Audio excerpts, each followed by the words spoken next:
Sir Topham Hatt works his engines hard, but they are very proud when he calls them really useful.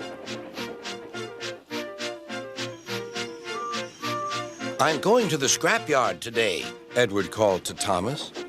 What? Already? You're not that old, replied Thomas cheekily. Thomas was only teasing.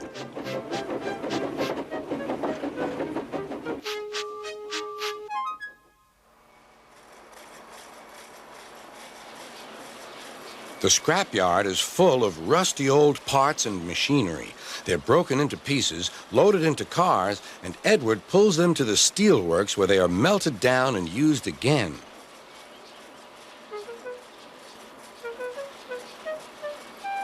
Today, there was a surprise waiting for Edward in the yard. It was a traction engine. "Hello," said Edward. "You're not broken and rusty. What are you doing here?" I'm Trevor. They're going to break me up next week. "What a shame," said Edward. My driver says I only need some paint, polish and oil to be as good as new. But my master says I'm old-fashioned. Edward snorted. "People say I'm old-fashioned, but I don't care. Sir Topham Hatt says I'm a useful engine. What work did you do?" My master would send us from farm to farm. We threshed corn, hauled logs and did lots of other work. The children loved to see us. Trevor shut his eyes, remembering. Oh, yes, I like children. Edward set off for the station.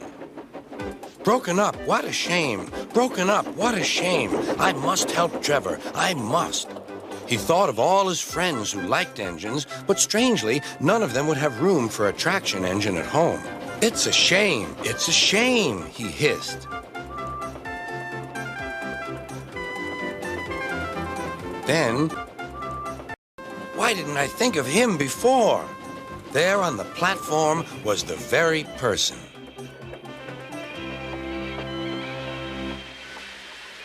Hello, Edward. You look upset. What's the matter? He asked the driver. "There's a traction engine in the scrapyard, Vicar. He'll be broken up next week. Jem Cole says he never drove a better engine." "Do save him, sir. He saws wood and gives children rides." We'll see, replied the vicar. Jem Cole came on Saturday. The Reverend's coming to see you, Trevor. Maybe he'll buy you. Do you think he will? Asked Trevor. He will when I've lit your fire and cleaned you up. The vicar and his two boys arrived that evening. Trevor hadn't felt so happy for months. He chuffered about the yard. Show your paces, Trevor, said the vicar.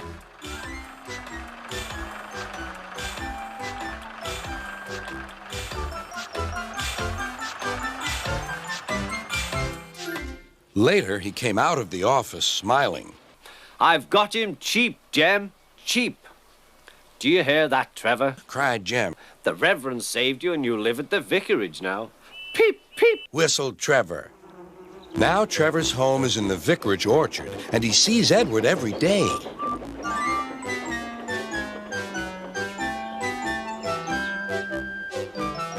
His paint is spotless, and his brass shines like gold.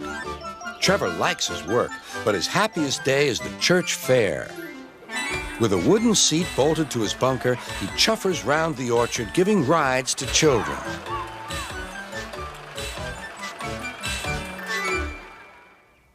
Long afterward, you'll see him shut his eyes, remembering.